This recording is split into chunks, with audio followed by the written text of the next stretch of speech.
So I want to share, as I told you, the 3 pearls of wisdom that I believe will be helpful for you as you embark on this part of your journey.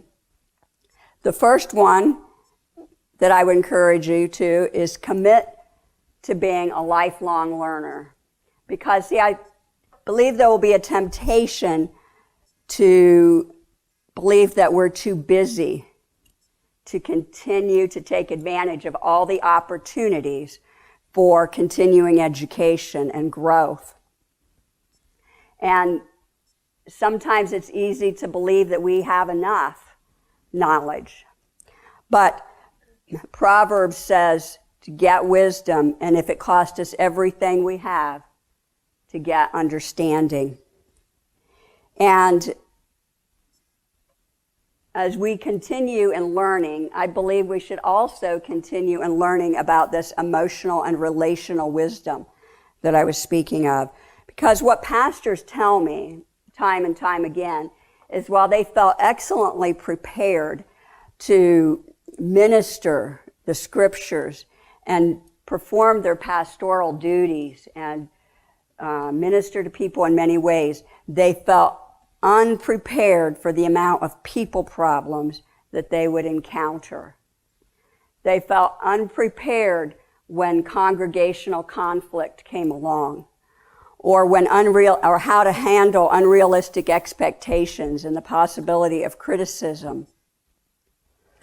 They found it difficult to know how to really build that sense of engagement and motivation and teamwork together towards the mission and the vision. So the first pearl of wisdom was commit to being a lifelong learner. The second one is be bold. And by that I mean allow God's Holy Spirit to flow out of who you are, your unique personality, your gifts. He's only created one you. Because there can be a temptation to be conformed more to the expectations of others than to the path that God is leading us on and who He's created us to be. I'll never forget a woman who came to talk to me, and she was married to a pastor. And she was just exhausted and burnt out and teary when she came to talk to me. And as we talked on a while, I began to ask her, so, what part of ministry are you passionate about?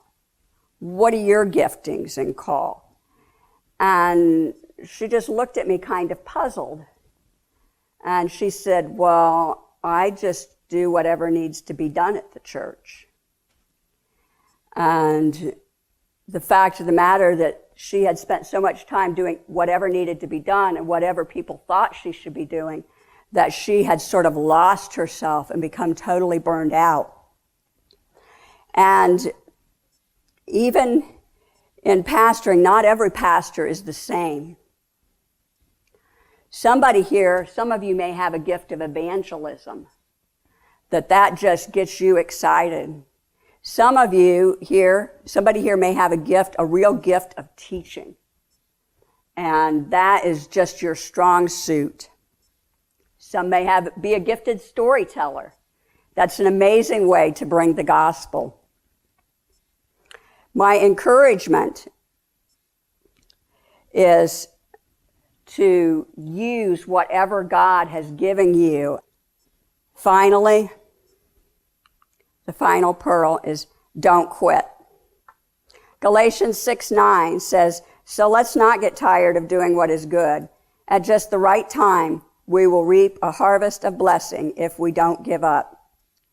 The very fact that the admonition exists, not to quit, suggests there's going to come a day when we feel like quitting.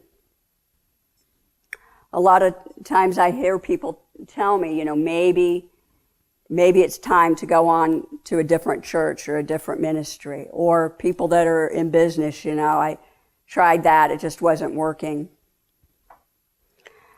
And there is a time to leave. There is a season for everything. But I believe what happens quite often is that people tend to give up before the breakthrough comes. So,